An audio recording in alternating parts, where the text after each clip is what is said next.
Oh, Karen, hello. Welcome to welcome to the latest and always greatest edition of Six Rings and Football Things, brought to you by your friends at WEEI, Odyssey, and 2400 Sports. We join you today from our respective workspaces and live from the NFL owners meetings in beautiful Orlando, Florida. It's your old pals, Nick Fitzy Stevens, Mike Kadlick, and the person who's actually got boots on the ground, or should I say loafers at the Ritz. It's our good friend from the Boston Herald, none other than Mr. Andrew Callahan himself. Callahan, thanks for taking out a couple minutes between RKK comments and Gerard Mayo shuffleboard sessions to join us, big guy.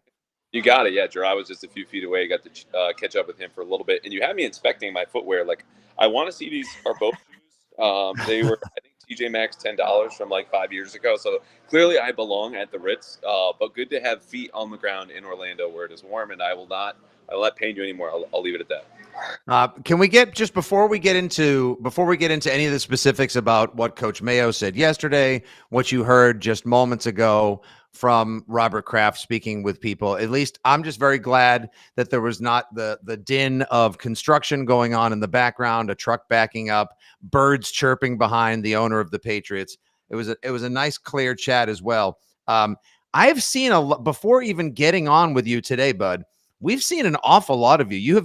Yesterday you were practically sitting on Mayo's lap, and today, like, you are like, your mic is like right in the owner's face. Like you are now like the poster child for, as people like to call it, Patriots media cartel. Yeah, is that a get there early situation, or is that a sharpen the elbows and just give one to Giardi in the teeth or something? Well, look, anytime you can sharpen your elbows around Giardi, you have to do it.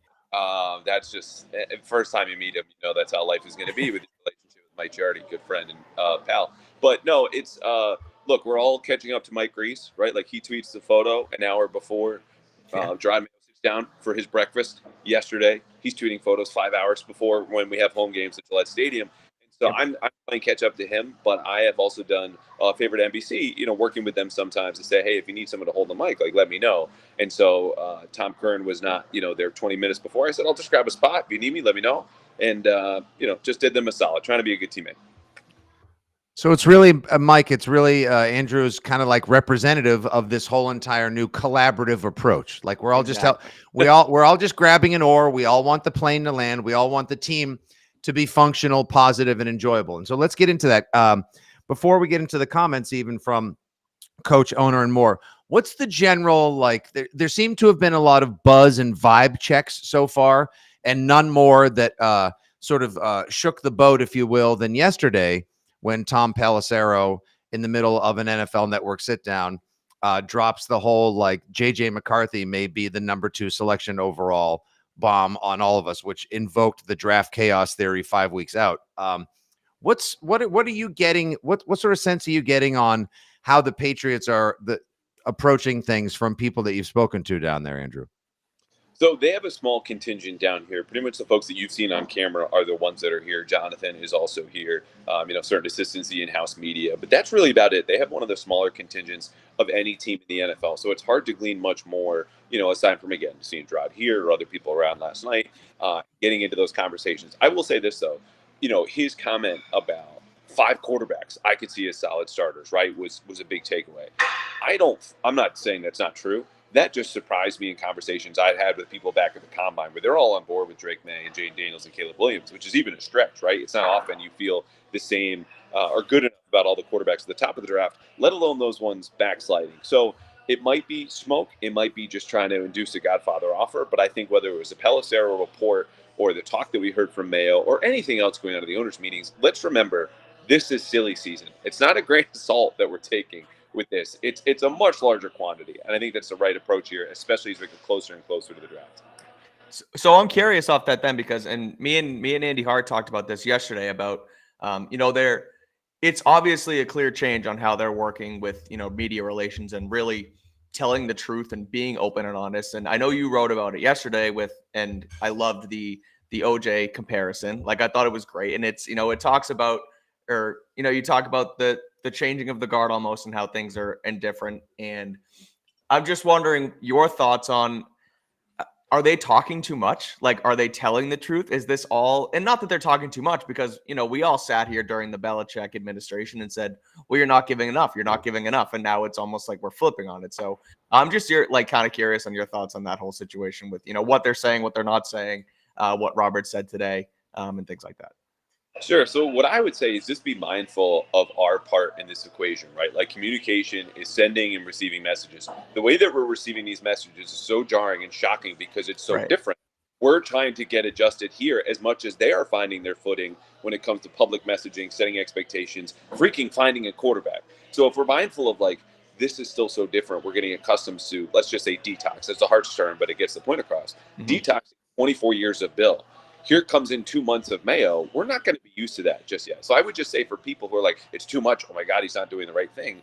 We're getting accustomed to what we're hearing, the receiving these messages.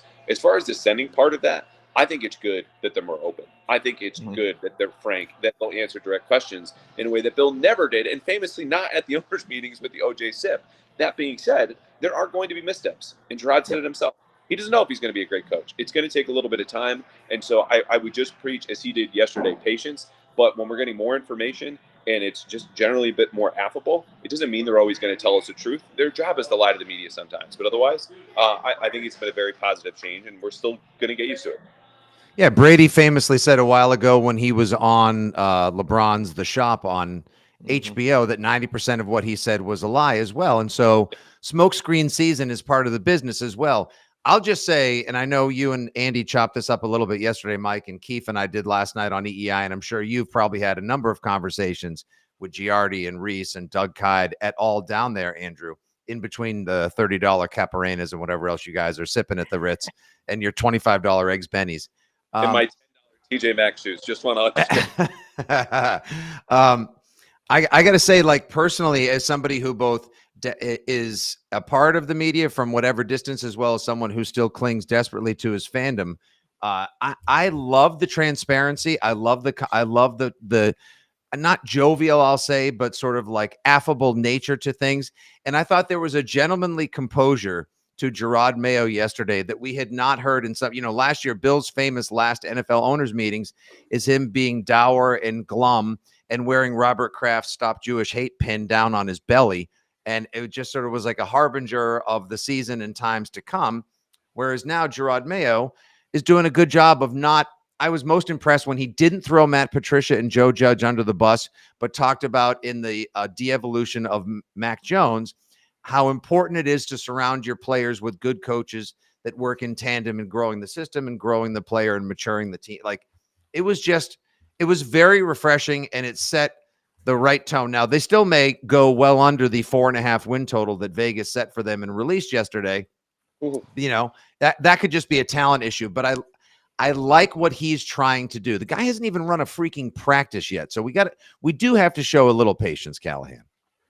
Yeah, I would agree. And the word I would keep in mind, whether we're talking about someone who's affable or operates more like Bill, and there are plenty of other coaches who operate with the media, right? That's the context we're talking about, and that's not where you can win games or lose them, is authentic. That's the word I would use. This is authentic to Gerard. And so when he comes off as affable, that'll connect with players who don't say, are you putting on, or are you being honest with me? It's coming from a genuine place. Now, again, as the media, we should always be critical and cognizant of what is in their best interest to say right now. And is it that thing, or are they actually being honest? Like, that's the part of this here for us. But as far as him being authentic, this is who Gerard is. We're all getting to learn him better and better. But from everyone I've talked to around him, played with him, coached with him, like, what you see is what you get. And I think that's refreshing, not only just because the affable part is refreshing, but, we all knew Bill was projecting a bit at the podium. It was performative, right? In the name of protecting that advantage, whatever he was doing, it came from some place within him, but not the guy that you would probably see in any other setting except for behind the podium. I just wonder how long it gets old for him, right? Because everything he does, everything he says, even you guys asked him about it yesterday with the burn some cash stuff, right? And it's like, it's great. It is the honeymoon phase right now. They haven't had a practice. They haven't played a game. And I hope they continue to stay open. But again, if every single thing, every single word Wolf, Kraft continues to get parsed through, do they stop being so open? Does he realize, oh, maybe Bill had a point that we should kind of keep things behind closed doors? So I hope it stays open, but I'm curious to see if things change from that regard. Yeah, they will change, right? And how will he feel at 2-7? Like, not even he can right now. It's such a different job, the different responsibilities, the pressures. And then we're going to come up and ask you and be like, hey, that, third down draw call when you had 9 yards to go, what the hell was that? It's a fair question. Why run a draw on 3rd and 9? And he'll have to answer it, even though he probably doesn't want to, or it was somebody else's responsibility. So we'll see when we get there. But in the meantime, yeah, it's March. He's being authentic. We're all getting accustomed to it. He's made missteps. I wrote about them yesterday. It's in print today. But but patience. I think just for people's mental health, watching, following, studying this team is the operative word. Really, just for your own mental well-being. Like, again, it's not that you're supposed to sit back on 6 championships and all the greatness that was accomplished from 01 through 19 and say, okay, we've had it good. It's okay if this team is a mess, in turnaround or a dumpster fire. We just want something that's representative or at least competitive and competent as well. I think he's putting a good face to things. It's been a slow free agency period. I also like the fact that he had to have to walk back, burn some cash. We'll see if eventually he has to walk back. We're going to be a game plan offense the way things used to be under McDaniels et al. I also thought the transparency and the honesty on free agency was smart, Andrew. Go ahead. Yeah. No, I was just going to say, like, people don't want to hear patient, right? No one does. I don't from any of my family members. The word, though, patient is important just because it keeps you in touch with reality, right? They're not, you just said 4.5 wins. 4.5 wins for their over-under. The roster is what it is. The only way you rebuild correctly is slowly and over time. I'm not saying people should lower their expectations for what was just 5 years ago the premier franchise in the entire National Football League. No, but just understand what you're getting into as we watch, we follow, we study, et cetera, et cetera. Right. I personally think that the way that they've gone about it says that they think that they had a better team than 4-13 last year, and they're looking for better health, depth, and reinforcements. And yeah, maybe Calvin Ridley's girlfriend doesn't want to move to New England. Her loss. Okay, she wants to stay closer to Alabama. Maybe these people do look at the situation and go like, well, shit, I don't know if Mayo's going to be a great coach yet. I don't even know who's going to be the quarterback. So I'm going to go with a slightly more sure thing, whether the value is commensurate to what the Patriots offered or not. But yeah, anyway, so Andrew, I want to ask about that then, because we'll get right into it with Kraft this morning. Because what do you make of that? What do you make of the Ridley comments, the girlfriend stuff? Like, on one hand, it makes sense. There is a price difference between here and Tennessee, but also pinning it. Like, I saw your tweet saying like she's just trying to have her breakfast this morning, and all of a sudden Robert Kraft saying it's her fault that Calvin Ridley's not a Patriot. So do you buy it? Do you not? She didn't mean to be trending on Twitter this morning. Seriously. Like, and I put eggs and someone immediately goes grits, which is just so perfect because that's Twitter, right? Like, hey, the space between your last word and the period, I have to let you know about it, but also more accurate and funny. And that's the part here. Like, and I don't know what the odds would have been. And if you guys have a sponsor, insert gambling company here, for Calvin Ridley's girlfriend to be mentioned in this Robert Kraft press conference, and not only mentioned, but like reinforced as blame her, look at her. Now, right. I'm glad he brought up the quarterback board because that's much more relevant, as is the money, as is the taxes, as is just the weather out here. It's not on that woman, but it was the most jarring answer. I thought it was the funniest. And largely, though, it spoke to a more serious takeaway for me was he's playing defense right now, right? Like, you listen to EEI, you watch TV, you hear different podcasts. People are upset with the Crafts, and it's the spending, it's the losing, it's now the dynasty reaction. And so everything he said, not everything, but I would say the majority was, in defense of something, whether it was not getting Ridley, the dynasty, et cetera, all the things I just mentioned. Yeah. Speaking of that, in case anyone didn't get a chance to hear, here was Robert Kraft this morning speaking to Andrew Callahan and reporters from outside the Ritz at the NFL owners meetings about the reaction and how he felt to the dynasty. This one, I got to tell you, spoiler alert, everyone, is not going over well once again with Pats fans. So take a listen. Some really prominent people that were interviewed for hours that never were used. So, little disappointed that there wasn't more of a real positive approach, especially for Patriot fans who have lived the experience with us. Robert, one quick follow-up on that. Specific to Bill Belichick. What did you think, Andrew, when you heard that live? Did you think like, ooh, this is some meaty spin control, or is he, is it legit about the whole, they didn't have final say. It's just there's been so much negativity around that. I mean, that opened up so many cans of worms and scabs that I felt like we're just ready to start healing after Belichick's dismissal. And now feels like this is a little Kraft central spin control, dude. I think we have a signal. I think we have a signal issue with Callahan down at the Ritz. Either that or I think, and the Patriots officially have gotten to Andrew Callahan. They have cut they cut his mic. You're not going to talk about the dynasty today, pal. Oh, he's back. Hey, my guy. His girlfriend came over and dumped all of her grits on top of We started talking about the dynasty, and they peeled your connection off. Well, no, I just think it's I just think it's amazing. Like you said, there's a lot of like Ginger Rogersing right now. Like everyone's dancing backwards, trying to do spin control, as opposed to moving forward with how people have reacted to the show and everything else. Part of me wishes they did a focus group with 25 Patriots fans and said, "What do you guys think this is going to do?" Or maybe even sat on it for a year. But what was the general reaction amongst all you guys in the media pool before we let you go, Callahan? When Kraft said that this morning. So I don't think his comments about his general reaction to the dynasty were all that surprising, right? I love the stuff that got it started, that was furthest away, that gives us that nostalgic feel, and obviously we're more positive. And that he lamented, the negative parts, or that Devin McCourty and Rodney Harrison had their comments left out. I think it was convenient for him to use them as a vehicle and kind of co-sign on what their complaints were already on the record in this viral video, because that's not really offering anything new. It's just parroting what they're saying. But again, the owner's going to complain about negative reaction, focus on controversies, guys getting left out. What happened? The second answer to me was much more telling. And if you want to take it this way, damning, I'm not going to argue. The most common criticism put by Greg Bedard is, Belichick, is we've all at least heard, if not said, was unfairly maligned and blamed too much for the end of the dynasty. What is your reaction to that? He says, I would like to say something. It was a privilege to have Bill here, and I'm looking forward to putting him in the Patriots Hall of Fame. We will honor him. And then the next 20 seconds were about Tom Brady. And then circle back around like, oh, yeah, Bill will also be in the Hall. But the majority of that answer, and I tweeted out the whole quote, you can read it, was about Tom. And I think that was a way of dodging that answer. The Hall of Fame is independent of how Bill was represented in the dynasty. That's not what you were asked about. Is Bill going to go on the Hall of Fame? You're asked about the reaction and the criticism. And I think it's unfortunate, but in a way, it was also pretty telling.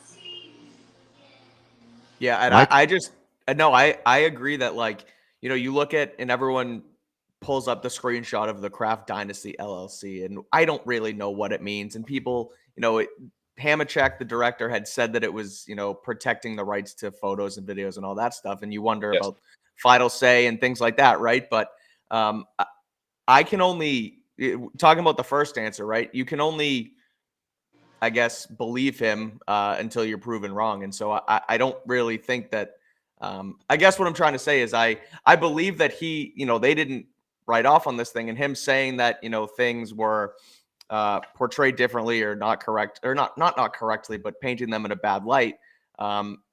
I guess you have to believe him, but I agree with you that, you asked him about Bill directly, and him saying nothing is obviously incredibly telling. We look forward to welcoming into the Hall of Fame. Right. Come on, was aligned with the fans up until it came to Bill, right? Like you asked most fans, what do you think about the dynasty? One, bum they didn't talk about the win streak, the early Super Bowls.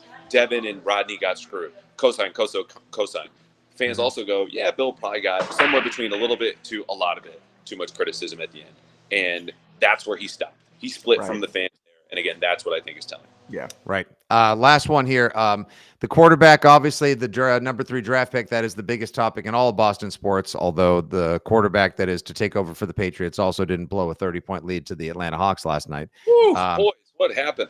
Jeez. I mean, really, can we just can somebody take our attention away from the dynastic fallout, the QB3 talking more? But you guys asked him about it. As a matter of fact, I think you'll recognize the face if you're watching now live on YouTube or the social medias.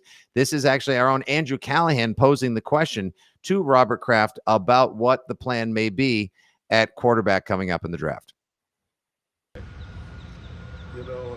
I guess as a fan, I put my fan hat on, and I definitely would.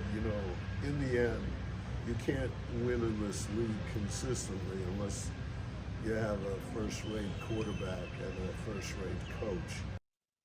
All right, so they believe they already got their first-rate coach, And now who this first-rate quarterback is a mystery to all of us. So, Callahan, we'll get you out on this. We've thought it was going to be Drake May forever. Now they're going to meet with Jaden Daniels today or tomorrow at his LSU Pro Day, then May. But of course, as we mentioned at the top, JJ McCarthy has now entered the chat, could be going number 2 overall to the Commanders. What's your now 1 month out from the draft gut check on this? So I'm still standing on Drake May will be the Patriots selection number 3 overall. I will say this though, and again, everything Mayo said yesterday was smart as it pertains to number 3 pick. All options on the table. We like 5 quarterbacks. So not only are we willing to trade back, and we have to take a quarterback, but I'm willing to get one later. I think they are more insistent on a consensus in the front office than I would have expected when it comes to the pick, right? I think it's smart to have a consensus at the top. They seem to want to be top to bottom. We're all in love with this guy. That is something in any organization, in any topic, and any player is very difficult to come by. So if they are more committed to the consensus than just the idea of getting a quarterback or a very good player at number 3, that to me tilts the odds a little bit more towards trading back. Not because it's necessarily about the player, but what they're striving for, as well as getting a great player at number 3, is something that I think is probably too far out of reach. Consensus within your front office on a single player. And that's going to be hard to come by. That said, he said they were close to finding common ground, whether that means trading back or taking a player. I still lean to the quarterback because you need to get one to go anywhere in this league. All right, my guy. Great stuff. Thanks for taking a little time out of your morning in between talking to the coach, getting a vibe check, putting up your columns at the Herald and more. You guys can give him a follow, as always, @_Andrew Callahan. And side note, everybody, Andrew and I and friends, Kadlick will be there as well on April 18th at our favorite brewery on the South Shore, Vitamin C, in beautiful Weymouth, Massachusetts. We'll be having a benefit to help out the heroes at Boston Children's Hospital in honor and memory of young Hallie Kide, who passed away earlier this year. We're calling it the Draft Party. We're going to put together a consortium of some of the finest football minds and just give you guys a chance to grab some pints, raise some money, and talk some football together. So you can follow us on our socials and get details from there. Keep up the great work, guy. Thanks so much. Travel safe, and we'll see you soon, okay? Thanks, Andrew. You got it. Hope to see everybody April 18th. Beer, Pats Talk, Draft Talk. It's going to be a lot of fun. See you guys. Can't beat it, buddy. Take care, pal. Andrew Callahan from the Boston Herald here with us on 6 Rings and Football Things. All right, Kadlick, let's get to some of the other Pats Puri elements, the news, notes, and nuggets that are driving the narrative in Pats Nation right now. Just moments, though, before, let's take a broad view. Let's go 10,000 feet, as the corporate types like to say on this one. The new kickoff rule was approved. Yeah. And look, I am not one. I take more shame laps than I do victory laps in this life. But I'm just going to say a couple years ago, I haven't gone back to find the tweet where I put it out a couple years ago, but I will. I said a couple years back, just change the damn kickoff rule to the XFL rule. It'll work better. It'll get more people moving and it's safer. And now this morning, as we found out, the XFL style kickoff rule has been approved. And just like with everything new, the hip drop tackle was yesterday. Now today, we have the new kickoff rule. There are proponents of it, and there are diametrically opposed, nasty opponents of it. Where do you stand on it? I love it, and I think that we just need to get used to it. It's something that is going to look, I guess, ridiculous at first because, again, you're not used to it. You're not used to guys standing still and, aligned in different positions to start. But my understanding is it's going to limit fair catches because, there's more of an incentive to land it ahead of the goal line. And without the kickoff team on full sprint from the opposing 35-yard line, it's going to limit, crazy contact, crazy hits, and hopefully limit injuries. And so, look, I think by week 5, we're going to love it. I don't think there's going to be any complaints. I think it's going to make a ton of sense. It keeps, everyone talks about, oh, well, football's changing and things are, being eliminated and it's going to turn into flag football. And I get that. Like the hip drop thing yesterday, ridiculous. But this is keeping the kicking game in the game, which everybody wants. And so I love it. I think, again, we just need to get used to it. And I think it's going to be really successful. I love it. I loved it when I saw it in the XFL, full well knowing that this could, A, prevent more injuries, and B, would actually foster and encourage more kickoff returns and plays. Now you don't have 240-pound, 5% body fat, armored man missiles sprinting down the field, crashing into each other. It is the most violent play. It is the most dangerous play in the game. But kickoff returns now had gone way down. There were only kickoff returns on 22% of kickoffs last season in NFL. And also, side note, let's not bury the lead here or throw the bathwater out with the baby here. The onside kicks are now going to go up as well, because now you have to declare it's going to be an onside kick. Right. Number one. And number two, you are allowed to use an unbalanced formation. So you can put 6 dudes on one side, 4 on the other, and kick in the direction of the 6 dudes and hope that maybe you actually get a chance. So the only thing that stinks there, I don't like that you can't really do a surprise onside kick anymore. Like, and I get it. It helps now because the odds how are going to go many up again have worked this century? No, I know you're in the right. Super Bowl. It was the one in the Super Bowl. No, I agree and I get it, but there's also less of an element of surprise. But again, it helps the odds because you can unbalance the line. So overall, I like it, and it kind of reminds me of like Live Golf and the PGA, right? Like Live kind of goes above and beyond, and there's people smashing beers on their heads and everyone's in shorts and they're screaming in the backswing and there's DJs on the ninth hole, like things like that. And, it gets pretty ridiculous, much like some things in the XFL. Well, we've already got a nightclub in Vegas now at Arizona. Exactly. They built Airbnbs in the effing end zone. I mean, right. So this is one of it's almost like if the PGA would just adopt, hey, let the guys wear shorts. It's almost like, okay, NFL, adopt the cool kickoff rule because it works and it makes sense. And I'm glad they're going in that route because, again, it adds more fun. It makes it more exciting. As soon as you get used to it, we're going to love this. And I don't think we're going to have any complaints. Yeah. And the next thing they need to do is adopt the XFL style. You can either, if you're behind in the game, you can either choose to kick off, declare an onside kick, or 4th and 15 from your own 20. Yeah, I think the Eagles proposed that 4th and 20 thing, but that was 2 years in a row and it got shut down again. So eventually, I like it. We'll see what happens. Again, that kind of adds. Again, I guess I'm missing the word I'm thinking of, but ridiculous. It kind of seems crazy that that's going to be in the NFL, but it worked in the XFL. I like the idea of it, and again, it's just going to be another one of those things where you got to get used to it. And once it's in the game, and we're going to like it. So eventually, I think that'll be added as well. Yeah. I'm a fan of it too. So I'm glad you like it as well. What's your one of the things we were talking about with Callahan towards the end there was what's going to happen at 3 with the Patriots, which has been the biggest topic for months and will continue to be up until April 25th at probably about 8:15 or 8:20 p.m. Trade back, take a quarterback, and who's it going to be?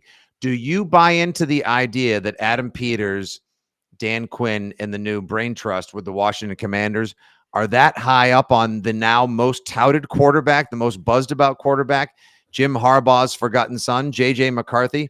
Or is this Washington's version of smokescreen season to just throw everybody off and cause someone to panic and send a Godfather offer their direction, the Patriots' direction, or another? Yeah, it is. It's fascinating. Like you said, smokescreen season. It's in full effect. You don't know what's true. You don't know what's not. At this time last year, people were talking about Will Levis going number 1 overall, and then he falls to the second round. People just throw out facts and nonsense and things like that at this time of year. And so, as far as JJ McCarthy, he's shooting up boards and he has impressed. He's the guy that the farther away you get from the actual play on the field, he's continuing to skyrocket. And admittedly, I've started to come around to him too. He had an impressive pro day. His measurements coming in at 6'2", over 200 pounds. He's got the build. He has great footwork, and he just didn't really have a chance to, show his full, repertoire in that Michigan offense. But as far as the Commanders go, I don't really know what their I guess the Godfather offer, like you said, but what else is their incentive to kind of throw smoke, because they're going to have their pick of the litter outside of Caleb Williams. So it sounds like it could be true. And I wonder, because Adam Peters did come from that San Francisco system, the Shanahan, type offense. And JJ McCarthy seems like somebody who could run that to a T, because, it doesn't necessarily put a ton on your plate. I mean, it does, but I just feel like he fits that system right. It's a West Coasty sort of short game, understanding the game, relying on the run game, get the ball out quick. And I think he's great at that. So it will be fascinating to see what happens. And I long story short, I like JJ just as much as everybody else does right now. I think he might end up being pretty good. Yeah, I think he's great. The kid's lost 2 football games since he started in high school. Right. So the kid's a natural winner. I get that. But to me, first, just look, it's all about the coaching to me. So yeah, Mac Jones played better than he may have played anywhere else his rookie season because he had the steady, nurturing, paternal hand of Josh McDaniels, right? Who probably got the most out of him he could, especially given the talent they surrounded him with. If JJ McCarthy goes second overall, Peters says, no, this is the kid. We're going to build around him. He's smart.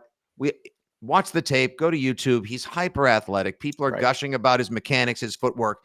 And one thing that I've gone back and forth with Keefe and Hart about is I don't know who has the psycho desire to win. You can't underestimate the unquantifiable, which is their will and their desire, the edge. I don't know if Caleb Williams has that. I'm not sure where that is with Jaden Daniels. I think Drake May has a little bit of that. I know for a fact JJ McCarthy is kind of nuts. I saw a story about JJ McCarthy the other day, and it was TJ Houshmandzadeh was on Colin Cowherd the other day, and TJ Houshmandzadeh and McCarthy were on the same flight to the combine from wherever they were, and I'm not going to say Houshmandzadeh 8 more times, so we're going to call him TJ for the rest of me explaining this. Yeah. But TJ said that McCarthy didn't know he was on the plane, and he's just sitting there watching him. And for 2.5 hours, McCarthy was just diagramming plays, studying football the entire time. Anybody else is not going to do that. Like that's what you talk about, a desire to win, a desire to play. Like, he lost only one game in college over 2 years as a starter. He's sitting on the plane. And the one game he threw for 400 yards and got robbed of the Roman Wilson. He played his ass off in that game. Yeah, right. And so I liked hearing that story, and it wasn't performative either. Like Houshmandzadeh said that, he didn't know I was on the plane. He was just sitting there doing his thing, and I'm sitting there watching him saying, holy crap, this guy really loves ball. And, all these guys like football. All these guys are going to want to be pros. Like, it's kind of hard for me to sit here and say that one guy likes to win more than the other, but seeing that, hearing that firsthand or secondhand rather from him was pretty interesting to hear. Yeah, it was. See, that's the thing that I think people are sort of sleeping on in regards to that. Now, anybody can have a will to win, but if they don't have the talent around them and the physical gifts and the understanding of the game, then it doesn't really matter. I think he'd be a great pick. You're just going to have to be willing to give him some time to adjust to the pro game. And I don't think Jim Harbaugh has any stock in this kid.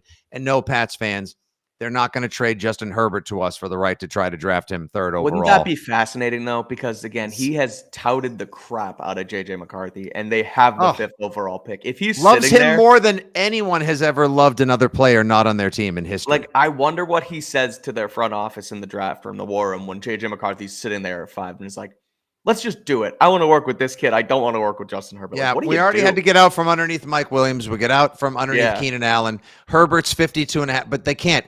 Have you heard the dead cap money on moving Herbert? It's like $100 million. Yeah, you can't do it. You're right. You can't do it. No, he's working with, and you should be so lucky as to make your way back to the pros and have a stud like that with a laser rocket arm like Herbert. Like, he'll get the most out of him and change things. Now, McCarthy could be going into a system. Isn't Cliff Kingsbury his offensive coordinator now with the Commanders? Yep. Okay. Well, he's going to get a lot out of him over time. I think it's a great landing spot for him. And as far as Caleb Williams to Chicago, he's going to have Shane Waldron. If Caleb Williams actually tunes in and isn't too busy listening to podcasts on his AirPods or thinking about what he's going to get from DoorDash later that night, then maybe he'll develop accordingly. Chicago's done a great job surrounding him with talent this offseason. Right. We have to, don't worry about Alex Van Pelt and TC McCartney calling a wonderful West Coast offense and score, surprising people by scoring 30 points a game. If the Patriots take a quarterback at 3, Mike, to me, it is all about what kind of a job do they do? What kind of a job do they do growing, maturing, and teaching the game to Drake May, Jaden Daniels, or whoever else the Patriots may take should they trade back?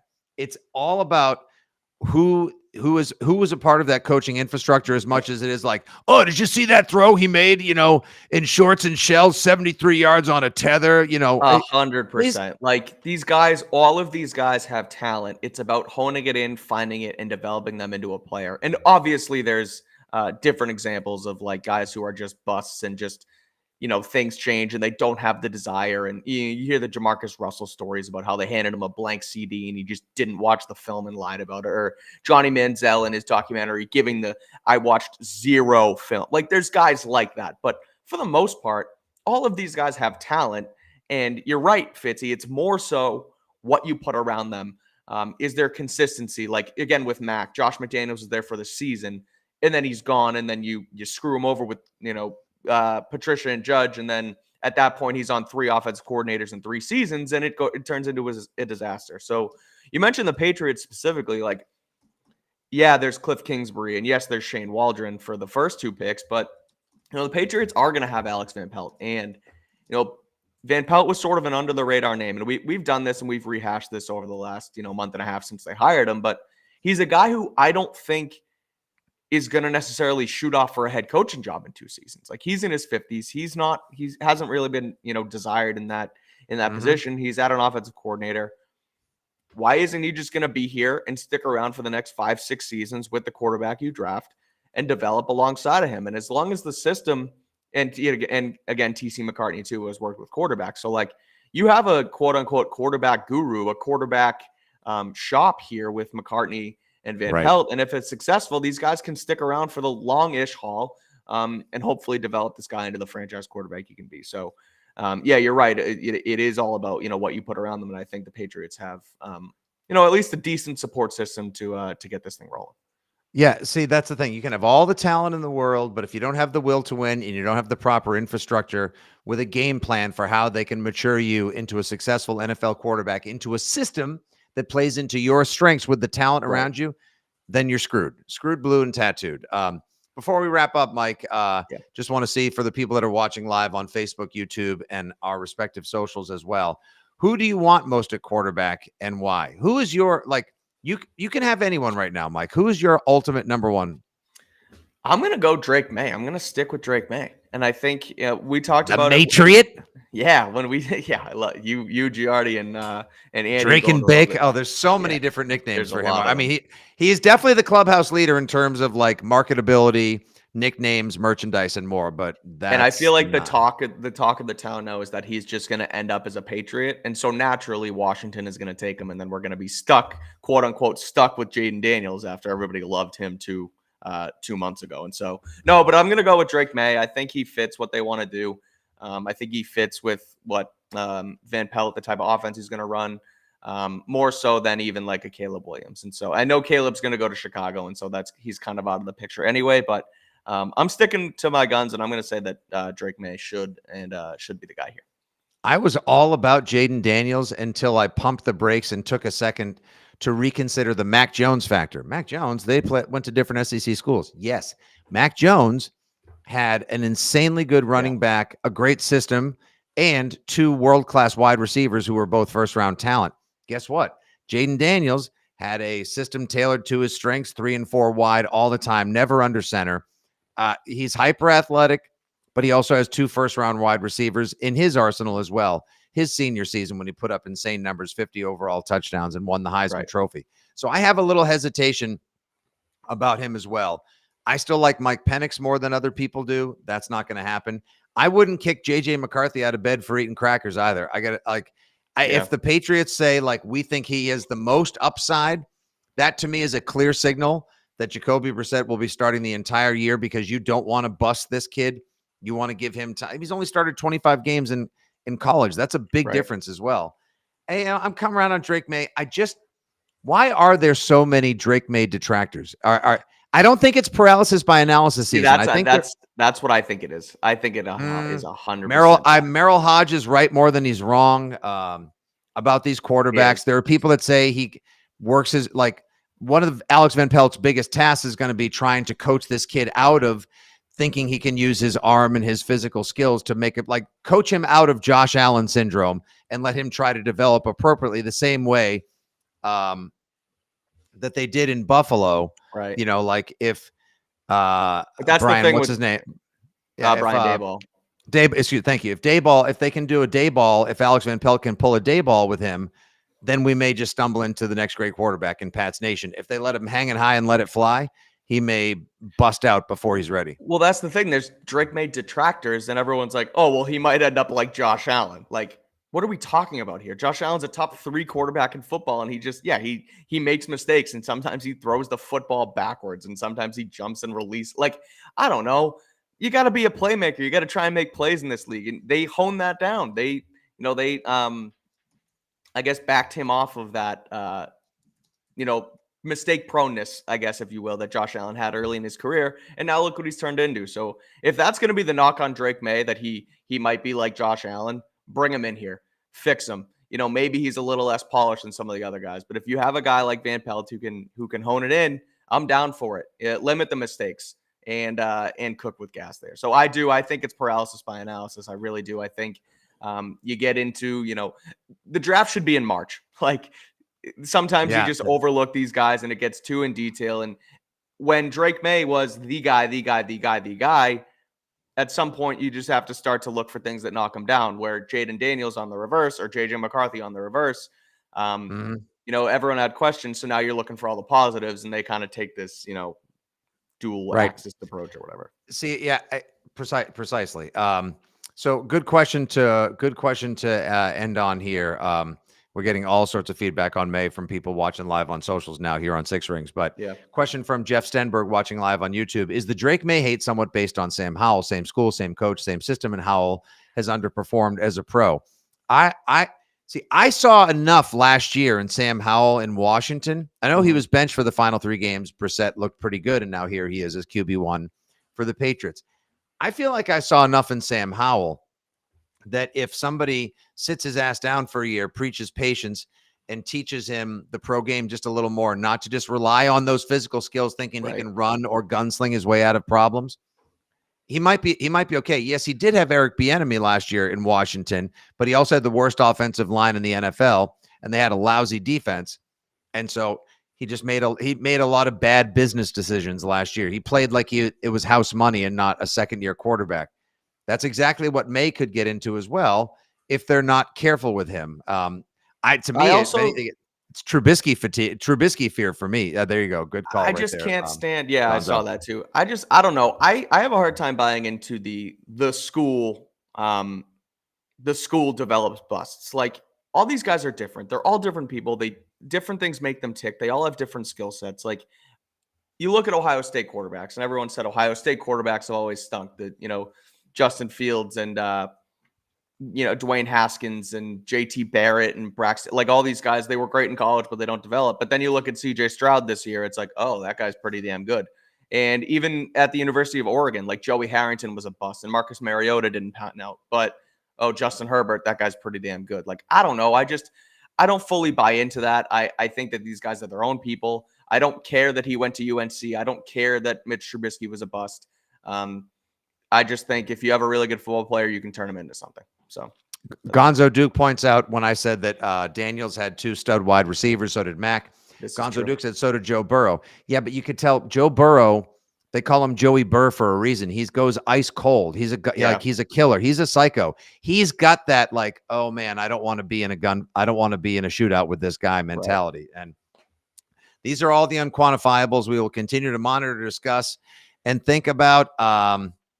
Man, it's going to be fun. Man, is it going to be fascinating. It's just got to get here. We're in that, like, it's not even a dead period because there's so much stuff going on, but it's like, I just want the Patriots to be on the damn clock, and I just want to know what they're going to do. I want to know what the direction is. And right now it's so many question marks and smoke screens. It makes it that much more fun. So stay tuned to our socials. He's at Mike Kadlick. I'm at Fitzy GFY. We're both members of the WEEI team. Tomorrow is Jaden Daniels Pro Day, coming off of the NFL owners meetings in Orlando. We thank Andrew Callahan for joining us again. Right after that will be Drake May's Pro Day. Look for a lot of big, long, flashy throws, a lot of oohs and ahs as they complete bombs and ins, outs, slants, and more. It's going to be more about what we think we hear from the meetings and just getting a general temperature check from all those other things that really matter most with the quarterback. So we'll keep you up to date on all that. I'll be on the Rich Keefe Show tonight and tomorrow as well. And you can find Mike on the dial, and of course at weei.com. Anything else, my guy, or shall we wrap it? No, let's wrap it. This was fun. Me and Jumbo will be back live on Six Rings tomorrow as well for a one-off Wednesday. The subject is TBD, but we'll be back. So keep it here. Subscribe to Six Rings Pod and all that good stuff. Oh, I love TBD. That's the new FEA, which is of course the Exactly. new LFG, which became the new GFY. All right. There you go, everybody. Thanks for tuning in, listening, watching, share, and subscribe. And make sure you listen to the podcast, subscribe, tell your friends all about it. We are building quite the coalition in the most active and dynamic Patriots media reporting and fan community possible. For Kadlick, for our pal Callahan from the Boston Herald, this is Nick Fitzy Stevens saying thanks so much for listening. Good day, God bless, and as always, go Pats.